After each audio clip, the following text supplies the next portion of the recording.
বলেন বলেন।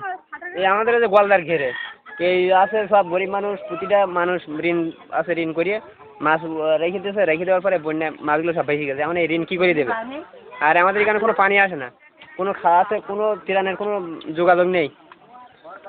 আর ঘর বাড়ির কি অবস্থা? ঘর বাড়ি তো আমাদের প্রায় প্রতিপদ থেকে পড়ে গেছে।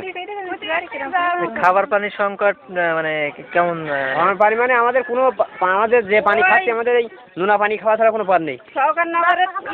হয় সরকারনগরে তো পানি নেই, হয় শ্যামনগর নেই, হালভাঙির থেকে ওইখানে পানি দেবে, তাই আমাদের এনে খেতে হবে। সরকারনগর, হালভাঙি, শ্যামনগর আমাদের এখান থেকে কত পথ? তা আমাদের এখান থেকে 5-7 মাইল পর শ্যামনগর। আচ্ছা আচ্ছা।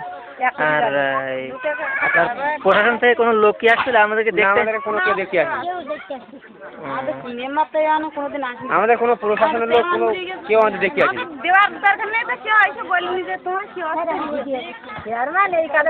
আপনাদের এখানে রোগ বলে কি কি দেখা যাচ্ছে? রোগ বলে কি কি দেখা যাচ্ছে? ডায়রিয়া। ডায়রিয়া আর কি দেখা যাচ্ছে? জ্বর আর ডায়রিয়া। ও আচ্ছা আচ্ছা, জ্বর আর ডায়রিয়া। হ্যাঁ। আর কারো কি চর্মরোগ টুক দেখা যাচ্ছে? চর্মরোগ প্রায় প্রতিপদ থেকে হচ্ছে। আচ্ছা। এখন আমরা প্রশাসনের কাছে কি দাবি করছেন বলেন? আমরা বলছি আমাদের আছে মেন হচ্ছে পানি। পানি আর কি? আর চিকিৎসা সেবা চাচ্ছেন? আর চিকিৎসা সেবা। আর তারপরে খাবার? আর খাবার। আচ্ছা, আমাদের অবকাঠামোর মধ্যে ঘর বাড়ি নষ্ট হয়েছে, এর জন্য কি কোনো সরকারের কাছে কিছু পাবেন? সরকারের কাছে না থাকলে আমরা এখন পাবো কোথায়? আচ্ছা আচ্ছা।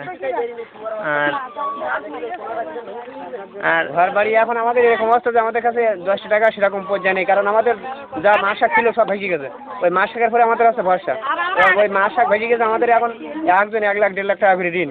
এই ঋণ দেবে কি করে? আর গরিব মানুষ ঘর বাঁধবে কি করে? যার ফলে প্রতিটা এনজিও থেকে টাকা নেওয়া আছে, এখন কয়েকদিন পরে যখন শুকায় যাবে তখন তো এনজিওটা আম চলবে। এনজিও শেষ।